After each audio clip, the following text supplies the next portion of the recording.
Eh bien, c'est la conviction qu'il fallait vraiment avoir une revue de psychanalyse au sein de la société belge. Parce que j'estime que c'est vraiment un partage important et une ouverture à des discussions et des confrontations de théories, d'avis, de développement réflexif théorique vraiment important. Donc c'est vraiment penser, réfléchir et discuter et partager.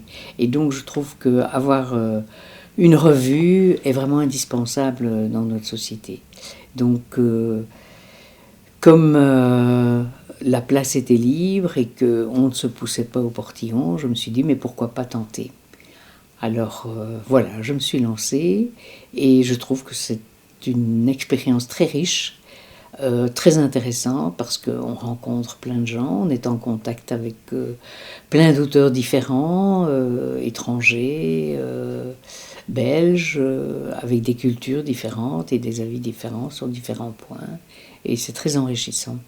Il y a des côtés qui sont lourds, même parfois fort encombrants, parce que c'est quand même une charge mentale qui est là constamment.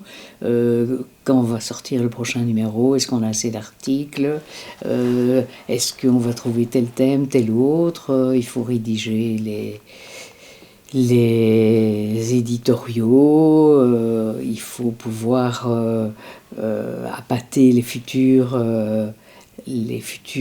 auteurs en proposant des thèmes suffisamment intéressants pour nous, pour eux, pour les lecteurs futurs. Donc c'est quand même une charge, plus la charge pratique qui est de relire tous les articles, trouver les lecteurs au sein du comité de rédaction. Et je dois dire qu'avoir un bon comité de rédaction comme on a est vraiment un appui solide sur lequel on peut s'appuyer, quoi. Ça, c'est vraiment très, très, très important. Bon, j'ai toujours aimé beaucoup lire et ça m'amusait assez d'écrire. J'aime beaucoup l'écriture depuis toujours, je dirais. Mais écrire en psychanalyse, c'est quand même beaucoup plus un exercice qui demande beaucoup plus de réflexion, de concision, de clarté. C'est une nécessité de pouvoir transmettre simplement et clairement des choses compliquées. Et ça, j'adore. Je trouve que c'est vraiment un exercice qui m'intéresse et qui m'interpelle. Et j'aime bien trouver ça aussi chez les auteurs qui peuvent parler de choses extrêmement complexes, mais d'une façon extrêmement simple et accessible, sans évidemment édulcorer le propos, en laissant toute la complexité à la pensée, quoi. Pour moi, c'est vraiment indispensable que la revue soit exclusivement francophone. Non pas qu'il ne puisse pas y avoir de revue néerlandophone, mais pouvoir lire dans sa langue ou écrire dans sa langue des choses complexes et qui nous touchent au plus profond de nous-mêmes, je crois que c'est vraiment dans sa langue qu'on peut vraiment bien le faire ou bien le recevoir par la lecture. Alors, je trouve qu'on a trouvé un système pour le moment qui est assez intéressant, c'est d'avoir des contacts avec une revue néerlandophone auquel participent pas mal de nos collègues néerlandophones et de pouvoir échanger un article par an, qui est traduit évidemment, mais je crois que autant la revue néerlandophone que notre revue francophone ne souhaite avoir des articles dans une autre langue, parce que les lecteurs aiment lire dans leur propre langue. Il y a aussi un autre argument en faveur de l'unicité de la langue, c'est que nous sommes lus par les Français. Et que si nous avons des articles néerlandophones, cette revue n'aurait pas d'adeptes, je dirais, parce que si elle est bilingue, ça enlèverait le caractère accessible à pas mal de lecteurs français. Nous sommes aussi sur Kern, qui prend des articles essentiellement francophones. Donc voilà, différentes raisons. Non pas que je ne soutienne pas les revues néerlandophones, mais je trouve, pour moi en tout cas, c'est un mauvais calcul de faire une revue bilingue, étant donné que le bilinguisme n'est pas une réalité, en tout cas, dans notre société, à part certains collègues qui sont néerlandophones, mais ils lisent eux-mêmes davantage dans leur langue ou en anglais. Oui, mais bon, on n'a pas de version numérique pour le moment. Ben, on y arrivera. À un moment donné, on va y arriver. Il y aura plus de papier à un moment donné. Il y aura que des versions numériques. Mais ça, c'est pas pour moi. Ça va pour le moment. On en a discuté au un comité de rédaction et on a posé la question à nos collègues qui lisaient sur une tablette ou qui lisaient des articles. La majorité lisait sur papier. Alors, on est peut-être de la vieille garde, sans doute, mais en tout cas, pour le moment, la revue papier a encore toute son importance et sa raison d'être. Alors, il y a déjà des parties numérisées parce que quand des lecteurs demandent d'avoir un article, on leur renvoie sous forme, principalement sous forme numérisée. Kern transmet aussi des articles sous forme numérisée. Donc ça existe déjà et effectivement, les gens peuvent traduire éventuellement s'ils veulent dans leur propre langue. Mais ça n'a quand même pas la même... Les traductions n'ont quand même pas la même saveur qu'un texte écrit dans sa propre langue.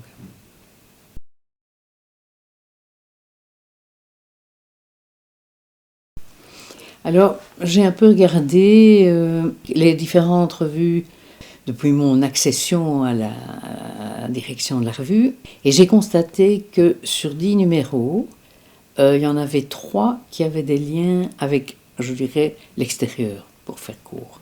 Donc, qui avaient des thèmes en rapport avec les soucis extérieurs. Le premier numéro que j'ai dirigé, c'était sur le Covid, donc qui est un fait de société, et quel a été l'impact du Covid sur la pratique de la psychanalyse et sur les patients, sur la façon dont les patients ont pu vivre cet événement. Un autre, ça a été sur l'art, la relation entre la psychanalyse et les artistes et l'art. Et un troisième numéro a été fait sur le climat et les changements sociétaux par rapport à l'évolution du climat tel qu'on le connaît maintenant. Et donc voilà, sur 10 numéros, il y en a 3 qui étaient en relation, et je trouve que là, la psychanalyse a son rôle à jouer. Alors, on la critique beaucoup, on dit ses détracteurs disent qu'elle est isolée, mais en fait, elle est beaucoup plus interpellée qu'on ne pense dans tout ce qui est éducation, dans tout ce qui est supervision d'équipe en tout genre, enseignement, crèche, équipe d'infirmiers, infirmières, direction, enfin, etc. Donc, elle ne fait pas grand bruit, mais elle est là. Et elle forme des milliers de gens dans différents domaines. Alors, il y a de tout, évidemment, mais elle est quand même là et elle a sa place. Et quand il y a des gros problèmes de société qui peuvent atteindre les personnes, on fait appel à la psychanalyse de façon comment je veux dire, sans grand tapage, mais elle est là. Quand il y a eu les attentats, quand il y a eu beaucoup de victimes ont dit mais j'ai consulté, 10 ans après en tout cas. Mais évidemment, comme ce sont toujours des démarches personnelles, individuelles, et ça doit le rester, peu de gens en font étalage, et c'est comme ça. On a une place, mais discrète, mais efficace, et qui agit, je dirais plutôt dans l'ombre, mais qui est là.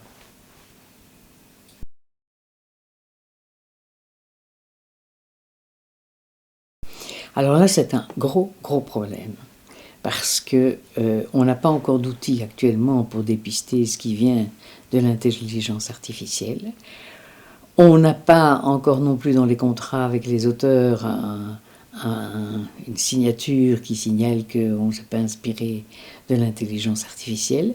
Donc là, on est encore très très dépourvu, et toutes les maisons d'édition, même Kern, sont en alerte pour essayer de ne pas être infiltrées par cette intelligence artificielle.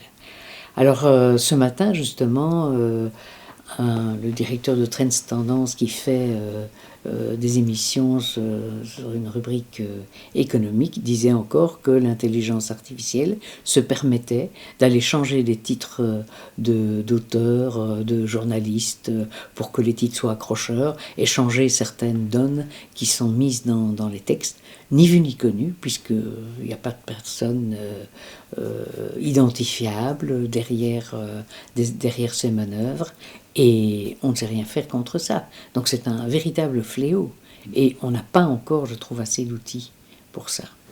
Alors c'est très très très très gênant. Il n'y a pas encore de solution. Il faut être en alerte et faire confiance aux auteurs, en tout cas, et essayer qu'ils revérifient leurs sources 10 fois plutôt qu'une.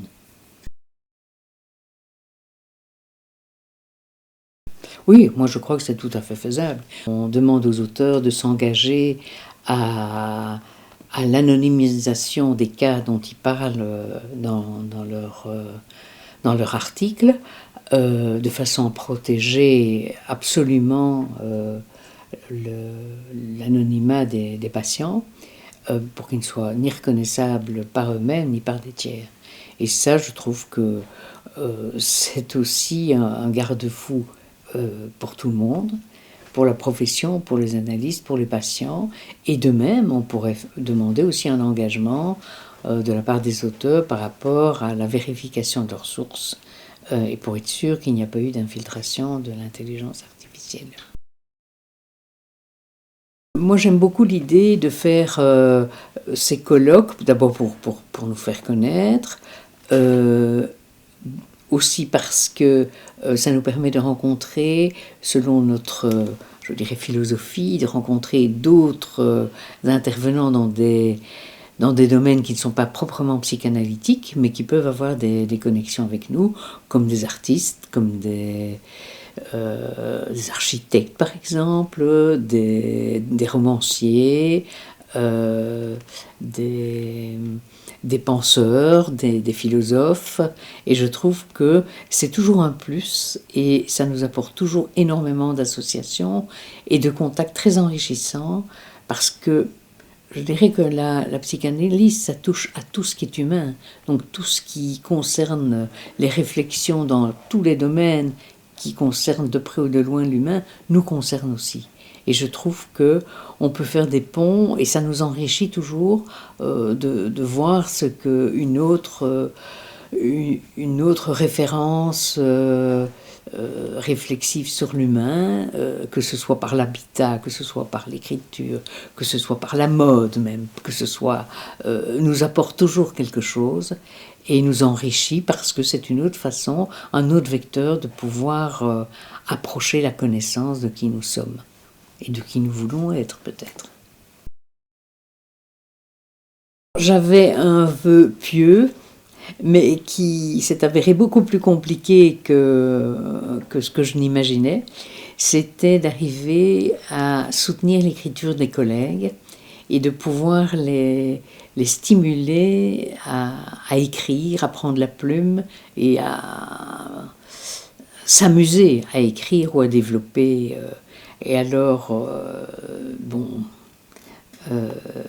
Jean-Paul Matteau, qui a créé aussi un site connexe à la revue, a aussi voulu susciter ce genre de réaction, de réflexion par écrit, mais force est de constater que ça n'a pas beaucoup d'écho, et que si on pouvait trouver une formule, et si on pouvait trouver le temps pour développer cette formule, ce serait assez amusant de faire des groupes d'écriture ou de réflexion écrite, mais par jeu, par stimulation, qui seraient des enrichissements mutuels et qui seraient un apport précieux, je trouve, et personnel, et pour la société, et pour la psychanalyse. Mais bon, c'est un peu une utopie, mais on peut rêver quand même, hein, c'est ça qui est chouette.